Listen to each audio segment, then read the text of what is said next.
Hello everyone. तर मी आज mathematical लॉजिकचे 2024चे PYQ solve करणार आहे. हा पार्ट 2 आहे. पार्ट 1मध्ये मी फॉर्म्युला डिस्कस केले होते, तर तो व्हिडिओ नक्की बघा. चला तर व्हिडिओ सुरू करू. मॅथमॅटिकल लॉजिकचे MSc-CETला 2 का 3 क्वेश्चन्स येतात. या चॅप्टरचा वेटेज आहे 4 to 6 मार्क्स, तर हे मार्क्स सोडू नका. मी हा व्हिडिओ पार्ट्समध्ये बनवणार आहे, तर चॅनलला नक्की सबस्क्राईब कर जा आणि बेल बटन ऑलवर सिलेक्ट कर जा फॉर न्यू व्हिडिओ. आपला हा पहिला प्रश्न आपण सॉल्व करणार आहे. 2024ला आला होता. या क्वेश्चनमध्ये आपल्याला कन्व्हर्स काढायचा आहे स्टेटमेंटचा. तर कन्व्हर्सचा आपल्याला फॉर्म्युला माहिती असेल. इफ आणि देनच्या कंडिशनमध्येच लागतो. चला तर मग क्वेश्चन सॉल्व करू. तर मी हा क्वेश्चन लिहिला गेला इथं नोटबुकवर. आपल्याला काय काढायचं आहे, द कन्व्हर्स ऑफ या स्टेटमेंटचा. 2 स्टेटमेंट आहे. आपल्याला कधी 2 स्टेटमेंट मानायचे असेल. मग इथं नीट बघू, आपण नीट वाचलं तर 3 इज अ प्राईम. यातला आपण एक स्टेटमेंटला पी कन्सिडर करून घेऊ आणि 3 इज अ ऑड याला क्यू कन्सिडर करून घेऊ. हे बघा, क्यू कन्सिडर करून घेऊ. मग आपण इफ आणि देन, तुम्हाला माहिती आहे इफ आणि देन आपण हा एरो वापरतो. मग ही statement P if then Q. Converse म्हणजे काय असतं, याचं या स्टेटमेंटला उलटा करून द्यायचं, म्हणजे Q if and then P. माझा आन्सर कसं येईल, if 3 is a odd then 3 is a prime number, असा आन्सर येईल. तर आपला आन्सर राईट आहे का नाही, चला तर हे चेक करू. चला आता आपण चेक करू मग आपला आन्सर राईट आहे का नाही. आपण जे आन्सर सॉल्व केलं आहे, आपला आन्सर येतं आहे if 3 is a odd and N is a prime number, 3 is a prime number. आपलं ए आन्सर येतं आहे. चला तर मग बघू आन्सर राईट आहे का. Yes, this is a right answer. चला तर आता नेक्स्ट क्वेश्चन सॉल्व करू. तर आपलं नेक्स्ट क्वेश्चन हे आहे, लेट. आपल्याला पी स्टेटमेंट दिलेलं आहे अ मॅन इज अ जज, आणि क्यू स्टेटमेंट दिलेलं आहे ई इज ऑनेस्ट. याचा आपल्याला इनवर्स काढायचं आहे. तर चला तर मग याला सॉल्व करू. तर क्वेश्चन मी लिहून घेतलेलं आहे, P a man is a जज आणि ही इज ऑनेस्ट. तर पहिला आपण इफ आणि देनच्या कंडिशनलाच आपण कन्वर्स, इनवर्स, कॉन्ट्रापॉझिटिव्ह लावू शकतो. हे फॉर्म्युला आहे, मी डिस्कस केलं होतं. चला तर मग आता आपण इफ आणि देन पहिले इझिली लिहून घेऊ, म्हणजे पी क्यू असं असणार इफ आणि देन. म्हणजे if a man is a जज देन ही इज ऑनेस्ट, असं आपलं राहील. तर आपल्याला याचं इनवर्स काढायचं. इनवर्स मी बोललो होतो तुम्हाला, एक क्वेश्चन ॲज इट इज राहील, म्हणजे स्टेटमेंट आज राहील. फक्त आपल्याला निगेशन लावून द्यायचं, म्हणजे negation P negation Q right आहे. म्हणजे आपला काय होऊन जाईल, अ मॅन इज नॉट जज then he is not a honest, हे आपला आन्सर येईल. तर मग बघू, आपण चेक करू की आपला आन्सर राईट आहे का नाही. चला तर मग क्वेश्चन चेक करू, आन्सर राईट आहे का नाही, क्वेश्चन आन्सर राईट आहे का नाही. तर आपला आन्सर येतं आहे if a man is not a जज then he is not honest, म्हणजे ऑप्शन बी आन्सर येतं आहे आपला कॅल्क्युलेशन्स करून. तर बघू मग आन्सर राईट आहे का. हां, आन्सर राईट आहे. चला तर मग नेक्स्ट क्वेश्चन सॉल्व करू. तर आपलं नेक्स्ट क्वेश्चन आहे ये. आता याच्यात आपल्याला कॉन्ट्रापॉझिटिव्ह ऑफ द स्टेटमेंट काढायचं आहे. मी सध्या तर इफ आणि देनचेच क्वेश्चन्स करू राहिलो, नंतर ना निगेशनचे क्वेश्चन्स करेन. तर आपल्याला इथं कॉन्ट्रापॉझिटिव्ह काढायचं आहे.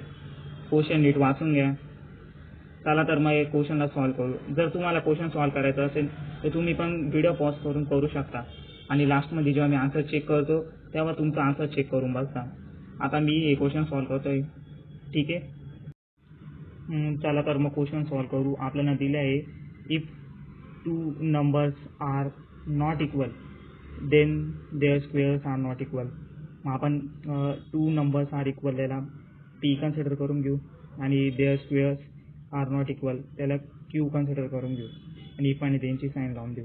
तर नीट क्वेश्चन बघितलं तर हे नॉट आहे, म्हणजे यांना काही देन निगेशन, आणि इकडं सुद्धा येईल निगेशन. आता कॉन्ट्रापॉझिटिव्ह, याचा कॉन्ट्रापॉझिटिव्ह करायचा आहे. मग आपला कॉन्ट्रापॉझिटिव्हचा फॉर्म्युला काय असतो, ए निगेशन क्यू याला उलटा करून द्यायचा, निगेशन पी, आणि यांना सुद्धा अजून एक निगेशन लावता, म्हणजे असं इथं अजून निगेशन येईल, म्हणजे Q negation get cancel, Q P. म्हणजे आपला आन्सर काय येईल, if 2 numbers are equal, not आटून गेला, then their square are equal, असं यायला पाहिजे होतं, तसं नाही. If squares are equal then two numbers equal, आपला असा आन्सर येणार आहे. चला तर मग आन्सर चेक करू राईट आहे का. चला तर मग क्वेश्चन चेक करू कोणता आन्सर राईट आहे. क्वेश्चनचं ऑप्शन तर सी आन्सर माझं येऊ राहिलं. बघू तर सी आन्सर राईट आहे का. Yes, this is a right answer. चला तर मग नेक्स्ट क्वेश्चन सॉल्व करू. तर नेक्स्ट क्वेश्चन सिमिलर आहे. MST-CET 2024चं 15 विषय शीटला आलो तर same as it is question आहे. फक्त इथं नॉटच्या बदली इक्वल आलेलं आहे, म्हणजे इथं निगेशन नाही दिलेलं आहे.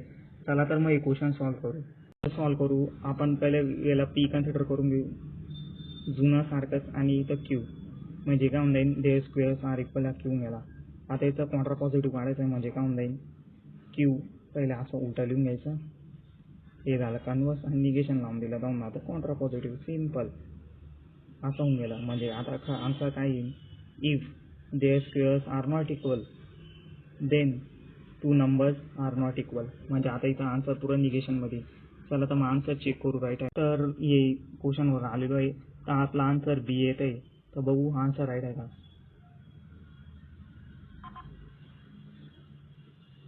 सॉरी, माझं चुकून तिथं दाबलं गेलं. खरं म्हणजे आन्सर सी जर आन्सर होतं, मी आन्सर तेच केलं तर the squares of to or not equal दोघी निगेशन होते. मी चुकून इथं पण निगेशन वाचलं नाही. त्याला असू द्या होती चुकी, पण आपला आन्सर राईट आलेला आहे. चला तर मग नेक्स्ट क्वेश्चन सॉल्व करू.